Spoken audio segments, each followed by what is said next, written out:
Now that we've learned how to factor, we're going to be talking about how we can solve equations by factoring. So how do you do this? To solve an equation by factoring, you will have to move all terms to one side of the equation so that the right-hand side equals 0. Once you've done that, then you can factor the left-hand side.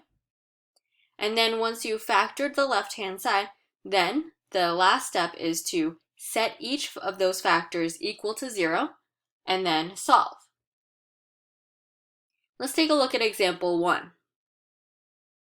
Now you'll notice here that all the terms are already on one side and it's already set equal to 0. So then we can skip to step 2. Step 2 is to factor the left-hand side. Now we've had a lot of practice with this, so we'll go ahead and do this again.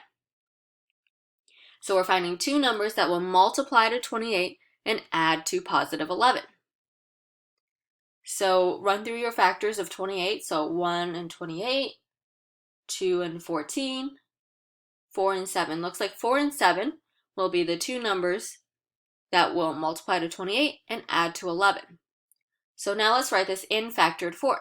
So this will be x plus 4 times x plus 7 equals 0. Now, our last step is to take each of these factors and set it equal to 0. So x plus 4 equals 0 and x plus 7 equals 0. So we get x is equal to negative 4 and x is equal to negative 7. So those are the two solutions to this quadratic equation. If you were to plug negative 4 in for x in that original equation, that would work. That would give you 0 on both sides. And same with the negative 7. Let's do another example. Here we have 2x squared minus 24x plus 40 equals 0. So this already has everything on the left-hand side. So now let's try to factor that left-hand side. Now notice here that we can factor out a GCF. All three of these terms have a factor of 2. So let's go ahead and factor that out. That leaves us with 2 times x squared minus 12x plus 20.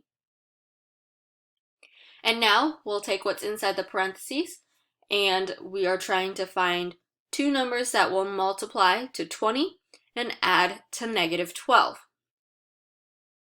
So run through your list of values that will multiply to 20. Now notice here that the two numbers must be negative in order to multiply to a positive number and add to a negative number. Okay, so 1 and 20, 2 and 10. It looks like 2 and 10 might work if we make them both negative. So negative 2 and negative 10 will multiply to 20 and add to negative 12. So now let's write this in factored form. This is 2 times x minus 2 times x minus 10 equals 0.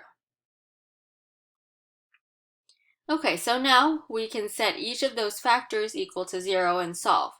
Now we don't do anything with the 2 out in front. There's no x for us to solve there. So only take the factors that have x in them. So x minus 2 equals 0 and x minus 10 equals 0. Solving both of those, we get x equals 2 and x equals 10. And those are my two solutions to this quadratic equation.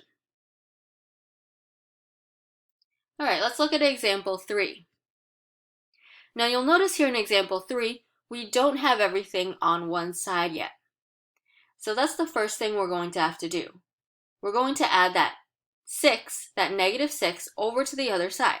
So adding 6 to both sides, we end up with 2x squared minus 8x plus 6 equals 0. From here, let's see if there's a GCF we can take out, in this case a 2. That leaves me with x squared minus 4x plus 3. All right, now let's go ahead and find two numbers that are going to multiply to 3 and add to negative 4. So 3 only has the factors of 1 and 3, and since they need to add to negative 4, we'll make them both negative. So negative 1 and negative 3 will be my two numbers. Now let's write that in factored form. So this will be 2 times x minus 1 times x minus 3. Now we can set each of those factors equal to 0 and solve. So we have x minus 1 equals 0 and x minus 3 equals 0. Solving, we end up with x equals 1 and x equals 3. And those are the two answers to this equation. All right, we have one last example. Here we have 2x squared equals 14x plus 120. Now notice how we don't have a 0 on one side of the equation.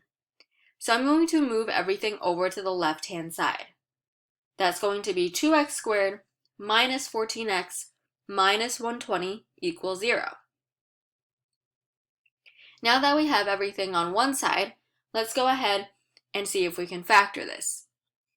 It looks like we have 2 as a GCF that I can factor out.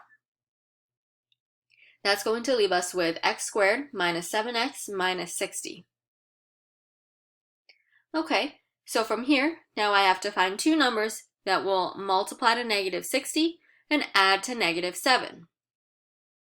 Now since they're both negative, we know that one of these has to be a negative number.